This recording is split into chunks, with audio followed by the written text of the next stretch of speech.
Hello and welcome to Off-Script Physio. It's Kaz and Bowie here, and we are super excited to talk to Dr. Simon Pratt today. Simon's a wonderful human. He's just a kind, compassionate person, and he is phenomenally experienced and qualified in physiotherapy, but has also linked his physio world to his faith world as a Christian. And so today we're just talking beliefs, the crossover between how people's religious experience and journeys interact with their physiotherapy career as well. So it's really just an interesting conversation, and he's just so passionate and driven to bring these two worlds together. So very excited to have a conversation with him.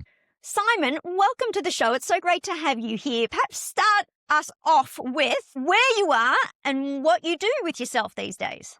Oh, yeah. Thanks, Karen. Thanks, Ben, for having me along. Yes, so I'm currently in Dunsborough. We've just moved down here with my wife and our 4 kids. We've come down here. Actually, it seems worlds away from physio, but we've come down to plant a church down here. However, I am still registered legitimately as a physio, so I'm still doing some physio work, doing some consulting. But yeah, having a bit of a change kind of mid-career, if you like. Yeah, wow, fantastic. Beautiful place in the world, Dunsborough. For those that haven't been there, it is absolutely gorgeous. So yeah, a little bit envious of you going down there.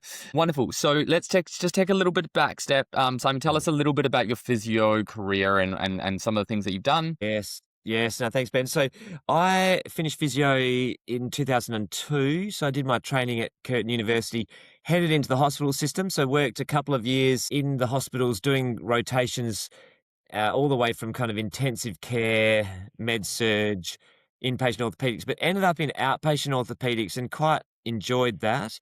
And so I then started to work for a private practice group and worked for many years for that group. And in 2008, so I'd been qualified for a few years, I decided to start a master's course in sports physio. So I did that once again through Curtin, and then a year after I did a master's, well, back then it was called manipulative therapy, now it's called musculoskeletal. But so I did the 2 masters, and I was quite involved at that point in the APA. I was chair of the sports chapter of that in the WA branch.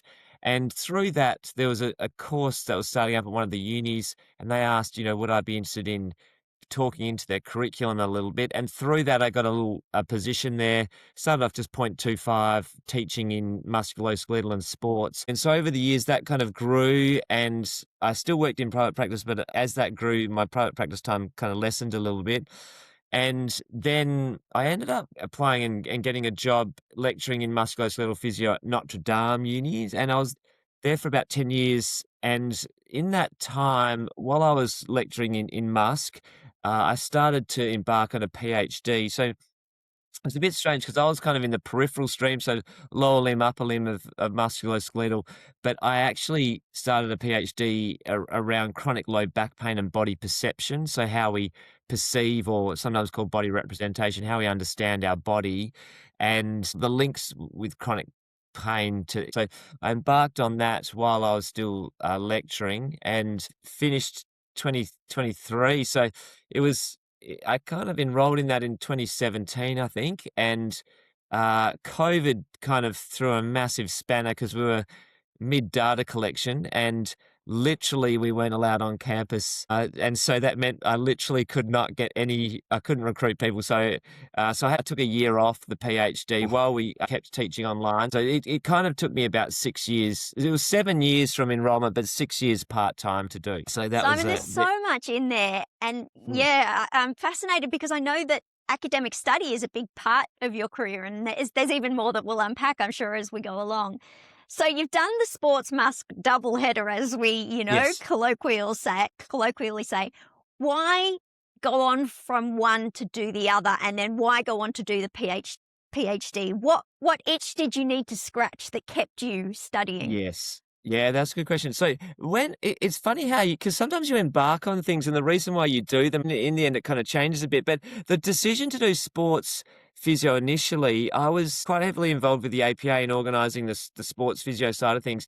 And I did think to myself, I wouldn't mind entertaining the thought of working in elite sport. I'd been working in sport and for teams that were state level. And I thought to myself, oh, that would be something that I'd be interested in doing. And for the APA, that to do that, you needed to be, especially in the Olympic level, you needed to be a titled sports physiotherapist. So that first step was doing the sports masters and then applying to the APA for titling. And so that was the reason why I looked into doing the sports masters. And it was in the sports masters at Curtin that you do have a lot of crossover with the musculoskeletal students. And I realized at that point, oh, they're learning some really good skills, not only about manipulative therapy, but also just about loading and the musculoskeletal system. I thought, oh, I'd really like to extend my knowledge to do that. And it wasn't a full extra year. You got quite a lot of credit. So I thought to myself, yeah, this seems definitely doable. So that's why I pursued the both. And then after that, went through the titling pathway, which initially I thought, oh, cool, that'd just be a tick box exercise. But that actually was a bit more than I'd envisaged. There's quite a bit to do for that, and then an exam. But that also was a good experience to do. So I thought mainly I did that clinically. I thought to myself, I really want to improve myself clinically, but also think, there's a chance I'd go into elite sport. I probably had that. So that double thought of elite sport, but also thinking, before my patients, I want to be seen as growing in my knowledge and actually ethically giving them the best treatment I can with the current scientific knowledge out there. The decision to do a PhD was an interesting one because my wife and I spoke about that because she was saying, oh, more study, like, do we really? And so I did the masters while I was single, and by PhD time I was married, and we literally had our firstborn child as I was commencing. But at that stage, I was quite involved in lecturing, and really, I was fortunate to get the position at Notre Dame with only a master's. But what you're seeing across the board was you really need a PhD to get a position teaching in a higher institution, and typically the PhD is your way that you learn your trade. You learn how to research, you learn how to apply yourself so that you can then supervise others. Because in teaching, obviously, that's a big part of your role. You're teaching, but also doing research. So I thought to myself, I thought that was what I need to do to upskill. But also in teaching, you typically get a proportion of your time for teaching, a proportion for research, and a proportion for admin. And I thought, why don't I make my research proportion count for something which will be helpful for my kind of career? So I was thinking at that stage, I'll be teaching for the foreseeable future. I didn't have any plans to leave, and so I thought it'd be a good way to use my research allocation toward that. It's incredible, Simon. And look, as somebody that's about to embark on a PhD, and it's no small feat. And how do you reckon you balanced this like inquisitive drive and doing all the clinical, the teaching, and the research, the trifecta, if you will, of physiotherapy, and balancing also home life and a newborn? And how did you go? How do you manage the stress? Any tips for my upcoming future would be greatly appreciated. Yes. I'd definitely give credit to my wife because she was hesitant and did think, oh, is this a good idea? And when the decision was made, yeah, let's do this, it did involve sacrifice on her part, because one of the things that was tricky, I tried to contain it as much as I could to my working hours. So I thought to myself, okay, this is my research allocation. I had a friend of mine, Merv Travers, and he said, as much as you can, try and even set aside a day a week where you're just writing for your PhD, because if you do that, it will over time translate to actually a lot of work. I tried to do that. That didn't always work just with the teaching timetable. But one thing I did try and do is I thought to myself, I'll really work hard with my teaching, but I'll also give a certain amount of time that I allocate to doing the PhD within work hours. So that was one thing I did. The second thing I just think required a lot of understanding from my wife, because with data collections, the advantage of the PhD that I had was that participants only had to come in for one testing session. But the whole thing, the testing took about 2.5, 3 hours. And then me setting up and packing up, the whole exercise took longer than that. And with recruiting, it's hard to get participants. And so if they said, I can come, but it's 6 a.m, or I can come, but it's 8 p.m, you kind of thought, I just got to do it. And as time was going on, more kids were on the scene in our house. And so I just had a very understanding wife. It's a really good point that, like, there's only a certain degree that you can control things. And then, and especially at that academic level, you're probably used to, having a lot of control and agency over your career, and that's a little bit of an unknown there. Now, I happen to know you fitted in somewhere in there, Simon, a grad dip in education. Is that right? Ah, yes. So I did. So when that was an interesting one. Yes. Amazing. Yeah, that was actually so I did that. It was before at the first uni I was at, Edith Cowan. It had a period where the accreditation was put on hold, and so we didn't have a cohort to teach that year. And so I taught some exercise science students, but I also had a bit of allocation of time, and so I thought to myself, I'll make that, with the kind of idea of upskilling. I went to them and said, "Hey, could I study? I've done a lot of clinical study in physio, but I haven't really done any education study. So could I look at doing some study in how to teach, learning the process of pedagogy and how you communicate information?" And so they thought that was a good idea. So I embarked on that while I was at Edith Cowan. So that was kind of credit to them for letting me do that as well. And once again, there was a little bit of a spill. I think one of the things I learned when I was doing my master's, because at the time I did my master's, I was kind of working because I had a mortgage by that stage. And so I had to still keep some work going. And I learned that I just couldn't procrastinate. Like I kind of put my weeks and I planned my weeks and my semesters, and I thought I literally down to the hour or half hour. This is what I've got for each of these. This is my clinical work. This is seeing, like at the time with my master's, it was Lucy as my girlfriend. So this is seeing Luce. This is actually seeing family. This is church stuff. This is master's stuff. This is the clinical masters. And I literally thought to myself, okay, this is how many hours I've got for these assignments. And so it just has to get done at this point. And so I kind of carried that over saying, okay, now I've got a wife. I need to see her. It sounds a bit unromantic, but we literally had discussions about how many days a week is it okay for me to do work? What's our expectation? So we're communicating well. And so then from that, I thought, okay, these are the hours I've got. No time for procrastination. This assignment has to be done by then. Even if I get to the point where I think, it's not as polished as I want, it's going in. And so that kind of drove me through the PhD as well. I took that kind of thinking, okay, this is what has to be done. Probably the tricky thing with the PhD is, with an assignment, you can just kind of think, yep, I'll take I'll take the hit. If it's not polished, they'll be reflected in my marks. But with a PhD, you've got supervisors. And so you can't, that was the other thing that I couldn't just make the decision. Yeah, I'm just going to submit this. Everything had to go through them. So if they weren't happy, it was back again.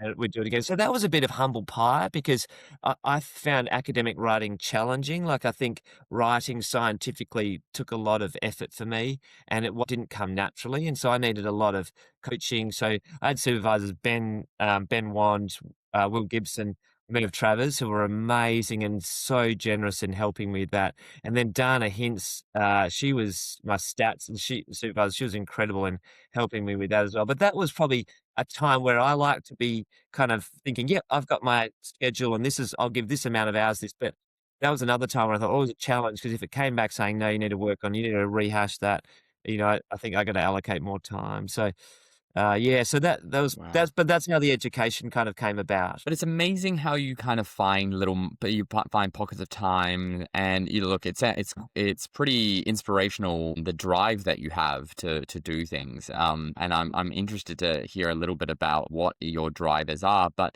also during that time, you also fit in a graduate diploma of divinity as well, Mm. correct? At some point Yes. in that period. Yes. So what time did you do this, and what, I guess as well, what was the drivers behind then taking that grad dip on? Yeah, so the graduate diploma of divinity, I did that at a Bible College Trinity in Perth, Trinity Theological College. I've been a Christian, I've grown up in a Christian family, and decided about age 13 that this is I kind of, the basics of a Christian is you believe Jesus is God's son, he died for your sin, he through that you can there's an offer of forgiveness. I kind of accepted that about age 13, so that was always kind of important for me. It was central for me. And so I thought to myself, I had thought, even prior to the career of physio, I'd thought about going into kind of Christian ministry as a church minister or a pastor. And So this was before the PhD, but after my clinical masters, I thought, I'd like to do some extra study because I'm not close to doing that. Even potentially, I might do a bit of part-time physio, part-time church role, but also just to know a little bit more. So I did. There was a Trinity offered this graduate diploma. We could do 8 units over 4 years, so a unit a semester. And you did it on just one night a week, and then you'd have the time outside of that for your assignments, and then you'd have an exam. And so I thought to myself, for those reasons of kind of, I'd like to know a bit more, and potentially I could do a bit of church ministry work. I started that and did that over a 4-year period. And I think there was just a tiny crossover with the PhD by memory where I was just finishing that off. It might have just been finished when I started that because that would have been a bit hectic doing them both. But there was I think it was a tiny crossover. And that was mainly contained to Yeah. night. And what I'd typically do is I would say, okay, we've got assignments. So Tuesday night's my class night. And then with the assignment, I'd do it in a block. And so I'd say, okay, I'm going to allocate a couple of nights and then a whole day Saturday to do this assignment. And I just keep doing that for each assignment so that it wasn't, because with study, it can be ever pervasive and you can feel like I've always got things on. I didn't want to be just doing bits and bits because that would impact the family. And so I thought I'll just do it in blocks so that it's a bit more contained. So Beautiful, so that those was imposed boundaries of family. It's a really yeah. positive thing. I'm so fascinated, Simon, by these parallel passions, your physio career and then your career in faith. And there's a really interesting conversation generally around these two things existing together, which you demonstrate you can do very well, on science, evidence-based, Yes. with faith. So I'm really interested in your thoughts on that and how one has informed the other and vice versa. Have they enhanced your experience of each? Yeah. Yeah, that's a great question. It's interesting because there seems that there's, if you look over history, there's been kind of ebbs and flows about how much religion, spirituality has kind of been in the picture or out of it. And certainly going back, it was, people would always go to church. It was quite common kind of practice. And now it seems like we've got this thing that, the science is separate to kind of religious matters or spiritual matters, which looking back historically, you think, there's something a bit unusual about that because there hasn't been like always that kind of distinction. I kind of think, not to be too morbid, but I've got friends who are doctors and they work in areas like oncology and work with people who are terminal. And one of the things that the medical practices now said is that, when someone gets a diagnosis that this is terminal, we can't do anything more, you're literally going to die, and it's quite imminent.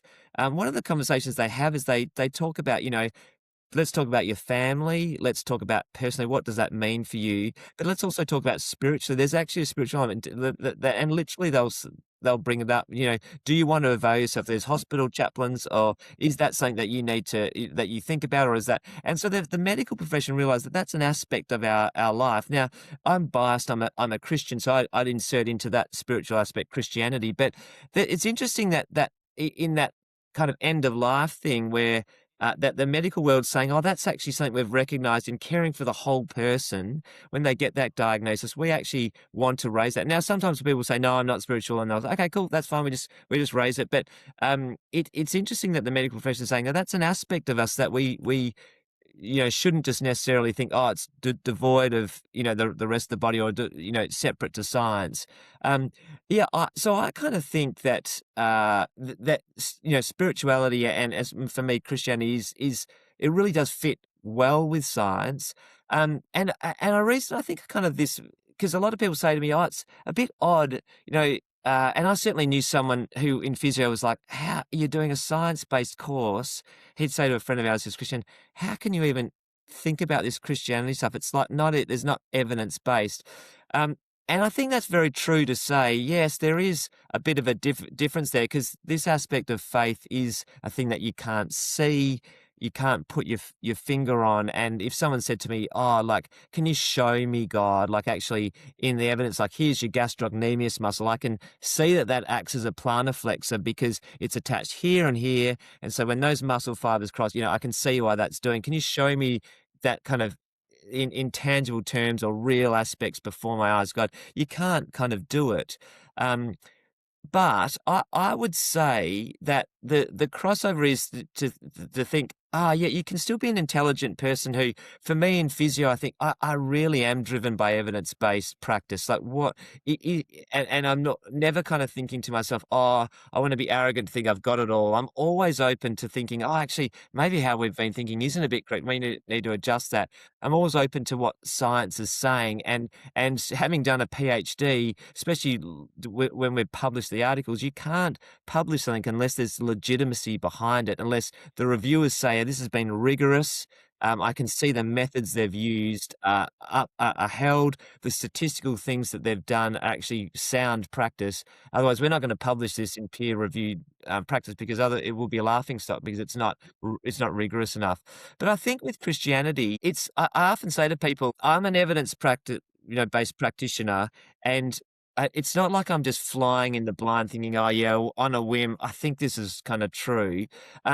It actually, the thing about Christianity is you think, yeah, actually historians would say 2,000 years ago, unless they're a poor historian, no one's debating that there actually was a guy, Jesus, who walked the earth 2,000 years ago. So that's not like up for grabs. That's kind of a real thing. There's a lot of evidence, more evidence than Julius Caesar, that there was literally a guy who walked the earth. So straight away you're thinking, it's not a kind of a stab in the dark. Christianity is saying that was God's son. And I think what the difference is, that's saying, okay, the debate really is then, was he who he said he was? And that's where I think it comes into faith. Because a lot of people say, yeah, I just think he was a good guy. Historians that aren't Christians say, yeah, there was a guy, Jesus. He seemed to do some good things, sometimes some amazing things, which people reported, but we just think he's a good guy. I think the difference then is a Christian said, no, actually, we trust that who he said he was true. He wasn't lying when he said he was the Son of God. We trust that it's true. So I think that jump about people saying, oh, spirituality or faith is just a bit pie in the sky, and it's so not evidence-based practice, I don't think is as much as people say. I think there is quite a lot of evidence. Even a Christian would say, just looking in creation, in Romans chapter 1, the Bible said that's actually evidence there's a God, that the fact that we look at creation. So I think it's probably, not completely different, like, oh, this is just, cross your fingers and hope. There is a bit of things saying, yeah, I think there's some evidence behind this, especially through the Jesus, and based on that, then there is always in Christianity a step of faith saying, yeah, on what I can see, I'll put my trust in that, which I would dare to say, it does happen a little bit, and you guys as physios would probably know as well. There is, at times, we do that in physio, thinking, I still don't. I mean, I was talking to an anaesthetist. He said the other day, I've heard this from two different anaesthetists, saying we're still not fully sure how this works, how anaesthetics work. We just know, we know enough about the body, and we know enough if we administer this that the person will go into will go to sleep. But we're not exactly sure, and so there is still a bit of as much as we've got evidence-based practice, at times in that we still do have a bit of like, based on that, we're going to do this, and so yeah, that's probably a little bit of a summary. We're Yeah, Yeah, no, no, it's it's so so wonderful. interesting. We're also in an era of the biopsychosocial model for Yes. healthcare, which integrates all of that, arguably, if that is something that you value. Particularly, I think the word that comes to mind for me is the word belief. Right? We Yep. talk about a lot as physiotherapists about, challenging beliefs when people have certain held pathoanatomical beliefs to certain things, or pessimistic negative beliefs around things. And challenging beliefs is a complicated thing, and I'm not sure if we're really taught how to do it as health practitioners, but also then sometimes as well guiding potential belief patterns that may come out of it as well through education. And we know as well that just educating a patient about something doesn't necessarily affirm the belief that we have. And I think there's this concept as well in the clinical setting, and I'd be interested to see what you think here, Simon, is, we go into every room with every patient with our held beliefs around how something happens. And hopefully over time, with certain reading and certain things, our beliefs will adapt and change continuously with the profession. There's some people in the healthcare that they don't evolve over time. They are rigid in their own beliefs. So when it comes to this, and we're engaging with patients, and particularly low back pain patients is a prime example.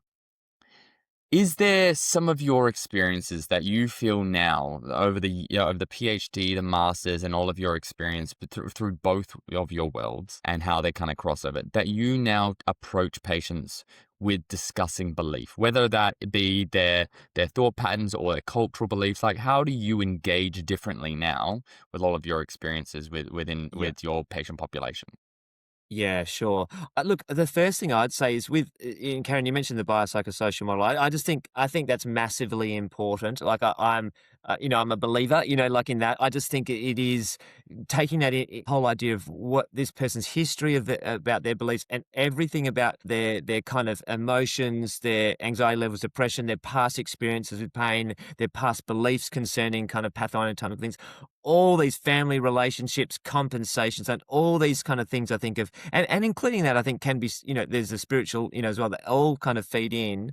And I do think, whatever that's fed into that patient, and whatever they then bring to you, it is like you said, Ben, kind of eliciting what are their beliefs towards what's brought them into you, and can they be challenged? Like I think one of the things that I think is huge when I've talked to people who hire physios, even like this is in physio and in church ministry, one of the big things I hear from people who are hiring people or training is they say, is this person teachable? If someone's teachable, I can do almost anything. We can actually, and I think with the patient as well, are they teachable in terms of, are they happy for their beliefs to be challenged? If that's the case, that's really exciting. I think we can really help this kind of person. One example I kind of give about beliefs is I was working in practice and I went out and I had a new patient, and let's just call him Jim. And I kind of stood in the waiting room. There's a few people there. I said, "Oh, Jim," and this guy Jim stood up, and he kind of gingerly stood up, kind of really. He was bent over and really kind of awkwardly kind of stood up. It took a few seconds to stand. He was still bent over at his back. He kind of hobbled along the path. It took a long time to get from the waiting room to the treatment room. And he sat down and he was kind of to my right. I was on the computer doing the notes, and I said to Jim, I said, "Okay, Jim, tell me what brings you in today." And I had a bit of a guess because I could see the way he was walking. But he said to me, he goes, "I don't want you to put your hands on me. I just want you to listen and answer my questions." And so straight away, I took my hands off the computer and I turned and gave him my full attention, facing him, and thought to myself, here's a guy who he's really, there's things going on. He needs to talk. And so I thought to myself, I need to listen to this guy and answer his questions. That's good, rather than trying to rush through an assessment, get him bending, moving, pressing the things. And I said, "Sure, Jim, you've got my attention. Tell me, what are your questions?" And he started to talk to me. He said, "Okay," he goes, "Look, I've just been working in the same job for 30 years. I loved my job. The boss sold the business. A new guy's taken over and I'm not required anymore." And he said, "So I've been forced into retirement and I really didn't want to. I loved my work." He said, "The only other thing that I love to do is to sail." And he said, "I've been out sailing and I was, forgive me because I'm not full bottle on sailing," but he said, "I was kind of winching up the sails. I was bent over on the winch, the boat's rocking around, and I felt my back. And then I thought, oh, it's really painful. And I had to stop." And he said, I've come in, I've seen the doctor, I've got an MRI. And he said, "I'm just worried. That's the only thing I love. And those guys on the boat, I love being around. So otherwise, I'm just sitting at home doing nothing. And I just think I'm not going to be able to ever sail again." And he said, "Yeah, I feel like I've really kind of damaged my back and it's over." And I said, "Okay." I said, "Well, tell me what your questions are." He said, "Well, I want to know, what do you think about my back? And will I ever be able to sail again? Because it's the only thing I love doing at the moment." And so I was thinking to myself, here's a guy, he thought it was over from the information he'd got. He'd had a look at the MRI. I think he'd seen the doctor, but he thought it was over, that he wouldn't be able to sail again. And he was thinking that that's it. And so I said, "Okay." And he said, "Can you have a look at my MRI?" So I said, "Yeah, sure. I'll have a look at your MRI." Had a look at his MRI. And I said, Jim, first thing I'm noticing, there's nothing here that makes me think, whoa, this is crazy. I said, there is a little bit, at one of these levels, there's a little bit there was a bulge in the disc. I said, there's a little bit there but I said, that could easily be, I said, that might have been a bit from the yachting, but it could easily be just age-related changes. I'm not even too sure. And so he said, oh, okay. And he demeanor immediately changed, and he said, so do you think I could maybe go back to yachting? I said, well, look, let's have a look. And I said, looking at this, I think there's, that's really positive. So he said, okay. So he got up, and I literally had a look at him move. And I said, do you want me to have a look? And so I did a little bit of kind of pivots, pavements, had a bit of a check around. Nothing. He was moving by that stage, not badly, like a bit ginger into flexion. And there was a little bit of soreness over one of the levels. And I said to him, Jim, I reckon, the research says that even if that disc was injured, the research says that they actually heal really quite nicely. And I said, I reckon this is looking really good. I said, I think, we could just do a little bit where I'll give you some guidance about some things you could do, some exercise. And that literally took up the session because he wanted to talk for so long. He was really happy not to do anything. I gave him a couple of little exercises, and then he said, he goes, thanks so much. He jumped out of his chair and just walked normally down the hall. I hadn't done anything. Like, he just walked normally without even hunching, without even hobbling, just walked next to me. And I thought, that's a massive thing about how beliefs have actually just changed that guy. Like, this kind of, we know with pain, it's that real or perceived threat. And as soon as you kind of, those danger signals outweigh safety, the brain can kind of go into overload. And so here's a time where you think, let's just talk about, your beliefs, and actually say, hey, there's a mismatch in what you're thinking and what is actually happening. And if we can align those, and I often say to people, hey, I want to just take you by the hand and walk you through this, and help you, together we'll work. If you can trust me, and we'll keep talking about your beliefs. And I keep, that's one of the things kind of Ben Wan taught me, that use of non-threatening language. You're always doing non-threatening language, talking about, hey, the back is robust and strong. It does really well in healing. It's a really strong part of your body, and it helps that narrative of actually the safety signals increase. It's amazing how that can just have massive repercussions in someone's whole, presentation. Yeah. It's such great use of quite a specific example, Simon, but it's so applicable to every domain in our life. And it's such a great question, Bowie, and such a great answer, Simon, because that question around, is this person teachable? It doesn't mean, are they a pushover? It doesn't mean I can push my opinions on them and now they'll think the way I do. Quite the contrary. I think we need to build our skills in this current day of taking in new information and processing it for its reality, and getting used to sitting with differing pieces of information within us at one time. We can still prefer something or strongly believe something, but it's that ability to be open to different beliefs. Are we teachable, but also are our patients teachable? And maybe they don't seem to be at the start, which was the example here, but actually by breaking it down and pulling down his anxiety levels of, I'll never be able to do the one thing that's making me happy, you were able to find your way forward. So interesting. I'm going to shift gears a little, Simon, and ask you now about, we love here on the pod talking about imposter syndrome, because we believe it's underspoken about grossly in our profession, which can result in people having a lot of anxiety around the decisions they make and how they progress in their career. Is it something that you've come across in your career, and does it apply across domains, so within your faith career as well as your physio career? Yeah, that's a great question. Because one thing I was just going to finish off on that, and this is leading into that question, is when I was doing my master's, Peter O'Sullivan actually taught me a really valuable lesson, because he's obviously massively works around non-specific low back pain. But one thing he did teach me is, he said, or teach the class, is that he firstly rules out that nothing sinister is happening, there, and then, kind of, and so one of the things I think, just in terms of leading on to that kind of imposter syndrome, is I think, I initially, when I started out, I was thinking, what if I miss something? What if there is something, really sinister? Or what if I'm just, I'm not, I know that I'm only a year or two out, and they could go see someone who's like 10, 20 years out. So I definitely felt that. I thought that that was kind of hard. I think especially hard in private practice where you're in just a room by yourself.